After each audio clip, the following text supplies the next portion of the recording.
Hey guys, I'm Calin and this is Mental Health Mondays, a weekly video where you can learn ways to maintain your mental health. So today our topic is asking the why. What do I mean when I say asking the why? Well, it could be a bunch of different things. It can be asking, why do I keep attracting the same types of people? Why do my relationships keep ending or starting the same way? Why do I keep acting this way? Why do people keep acting the way they do towards me? Asking these why questions. A lot of times we operate in this sense of autopilot where we're constantly just acting and reacting based on what is just natural for us. What's really important is to start asking the why and taking off that autopilot. What we know is that our early development, especially that within our family, can influence our own way of interacting with the world in such massive and incredible ways.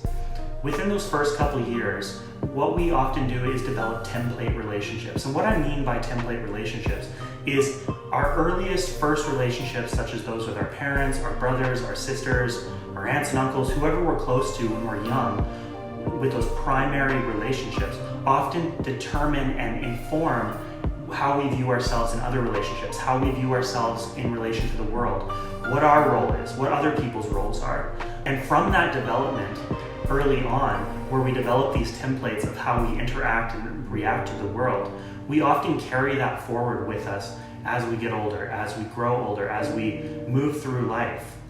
The problem with that is a lot of times these relationships or these templates that we develop on how we interact with the world and how the world interacts with us can be highly unhealthy or highly damaging. Say you grow up in a home where your parents respect your personal boundaries, where they provide you with a sense of autonomy, security, all these other things. Well, what's likely going to happen is when we enter into new relationships, that's going to continue. And we're going to feel secure, we're going to have healthy boundaries, we're going to do things that promote positive relationships or positive dynamics within our lives. But let's say you jump back to that early childhood and you say you have a relationship with your parents where they don't respect healthy boundaries with you. They don't give you a sense of autonomy. Maybe they're overly controlling. They don't show you the love or support that you need early on. Then a lot of times that same pattern, that same way of doing things continues on, and it can affect our other relationships. Within my job, one of the biggest things I see is repeating patterns over and over again. And time again, these patterns can be traced all the way back to our childhood. Growing up, I often had certain parental figures talk to me about a lot of stuff that was going on in their lives and just be very open with me and always talking and things like that. And I learned early on my role was to listen. What's my job now? I'm literally a counselor. That's what I do full time. So again, not all of those patterns are necessarily unhealthy, but it's interesting how a lot of the early developments, early templates of what your role is in relationships can transfer to the future with what you're doing, how you interact. And I know personally in my life, I've had to be very conscious to make sure within relationships that even I make sure that I assert myself and share and talk instead of just taking on the listening role.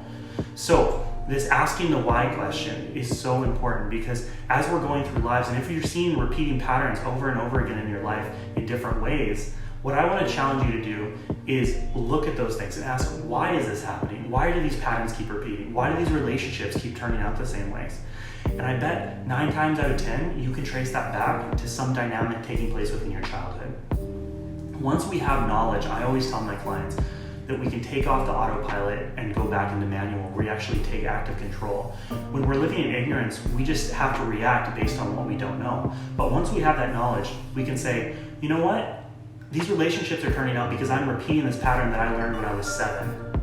So how about I start changing that? How about I start acting different? How about I start taking control of my life and taking off that automatic pilot and taking manual control? So going forward this week, what I want to challenge each and every one of you is if you're seeing repeating patterns, if you are seeing relationships continue to end or start or go the same way, ask yourself that why. Why is this happening? Why do I feel this way? Why? Not in a sense of complaining, but in a sense of let's go deeper. Let's challenge these repeating patterns and find out where they started, because I bet once you do and you have that knowledge, you can start taking steps to start changing those patterns by recognizing where you're going wrong or what is informing your actions. All right, guys, I'm Calin, and this was Mental Health Mondays, and I will see you next time for more mental health tips.